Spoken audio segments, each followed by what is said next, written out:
Well, hope you excuse our technical difficulties, but we're so glad to be back with Democratic Senator Alex Padilla of California. He is a member of the Senate Judiciary Committee. Now I can officially welcome you, Senator, to the table. Senator, while we were tap dancing and waiting for you, we all had the same question, which is help us understand how a hearing like this really brings about reform or change when it comes to this immunity question. I think it begins by shedding a big spotlight on the issue. I mean, similar to the funny business happening in Nebraska that you talked about in the previous segment, the people have a right to know. For as much as we've responded and reacted to the Supreme Court's immunity ruling in Congress and sort of in the political circles, I don't think the general public understands just how significant this is. Giving any president of the United States carte blanche to do whatever they want and get away with it. We can only imagine what would happen in a second Trump administration if the first administration is any indicator. I mean, our founding fathers established this democracy with the three co-equal branches of government and proper checks and balances, and the Supreme Court just undermines one of the most significant ones of them. So a lot to shed light on during the hearing this week, because what we don't need is Richard Nixon fist bumping the direction the country's moving in. So to the point you just made about what this hearing hopes to accomplish, you had President Biden, and we talked about this a little bit earlier, calling for SCOTUS reform, if you will, back in July of this year. No immunity for crimes for a former president committed in office, term limits for Supreme Court justices, binding code of conduct for the Supreme Court. These are important reforms to put in place. How likely are we to see these kinds of reforms for a court that doesn't even want to have a conversation about its own ethics? Exactly. And so I was honored to be with President Biden during that trip to the LBJ school in Austin back in late July when he unveiled his support for this package, which I'm proud to say is largely based on legislation that we've already introduced in the Senate. And so this hearing, again, shedding light on it, helping build that public support, we hope over time builds support for these common sense reforms. Given the types of rulings that we've seen come out of the Supreme Court in recent years, the general public is well aware.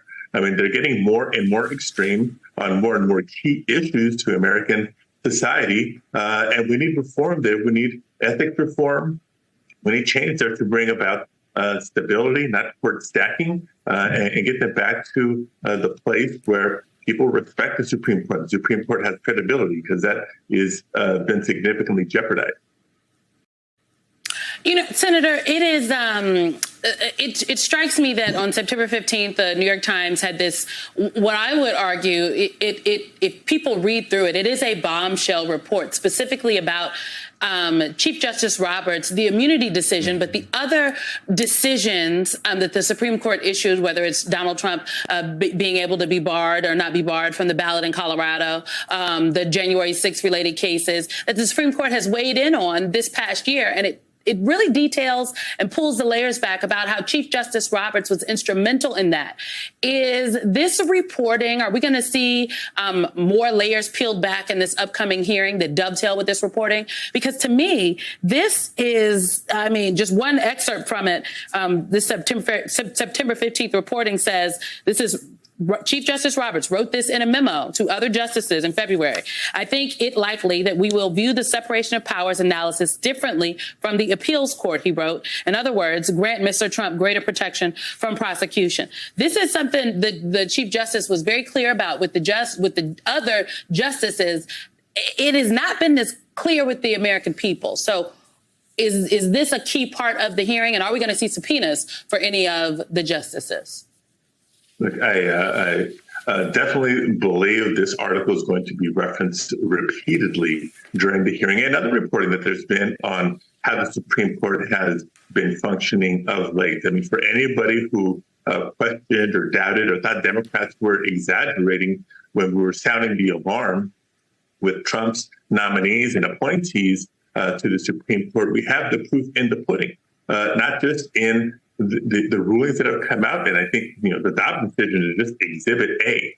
There was a reason why the Republican Party, the Heritage Foundation, other conservative forces have been working for decades to stack the Supreme Court with extremist judges to get these rulings that they want changed to prior precedent. Areas of the law that we thought were settled for so long to shape our democracy in their vision. It's absolutely wrong. And it's not just the appointee process, the cases that have come before the Supreme Court, but now we see evidence of the Chief Justice who has ignored and denied requests for him to come meet the members of the Judiciary Committee. When it comes to the committee and speak to us in public, we welcome that. You want to come to us and speak to us in private, we welcome that. And he'll just continue to ignore, frankly, the will of the people because we're elected by the people. So we'll continue to shed light on how problematic the Supreme Court has been functioning and build the public support for common sense and clearly needed reforms. Senator, I just want to shift gears a little bit. We've talked about the stakes of this upcoming election, particularly as it relates to the Supreme Court. Let's talk about what the Harris-Walz team is doing in order to win that election. Right now, a specific emphasis on Latino voters. Here was Governor Walz in Pennsylvania talking specifically about Puerto Rico and Hispanic Heritage Month. Take a listen. Another proud part of our two states' heritage is we have a long history of being home to Puerto Rican and Latino families who chose to start their lives in our state. They grew our economy, and every single day, their presence in our states and our country make us stronger and better. And during this Hispanic Heritage Month, Vice President and I are celebrating the collective contributions of Puerto Ricans and the entire Latino community. Here's the thing, Senator. That sound, when you hear it, is in such stark contrast to what it is we are hearing from Republicans about immigrants who come to states. In that case, Governor Walz was talking about his home state of Minnesota. But you know what Republicans have been out there saying about Haitian immigrants and the way in which they are changing Ohio and absolutely fictionalized and opposite from the truth story. When you put those messages side by side, it creates quite a contrast. Yeah. The contrast couldn't be clearer.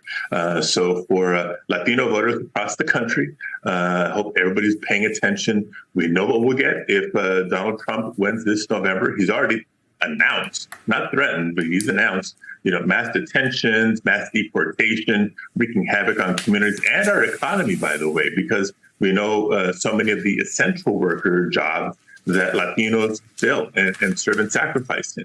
Versus the Harris-Walz administration, really not just a campaign for hope, but a campaign with specific plans to boost educational opportunity for young people. There's a significant percentage of the Latino electorate that's young. We skew younger. And so that is important. 1 in 4, maybe 1 in 5 or so voters will be voting their very first presidential election. But we also know that it's economic opportunity that will continue in a Harris-Walz administration. You look at the numbers of the Biden-Harris administration, record low unemployment, the record jobs created, Latino unemployment, Latinos at work, and starting new businesses are at record levels. The contrast to your point could not be clearer.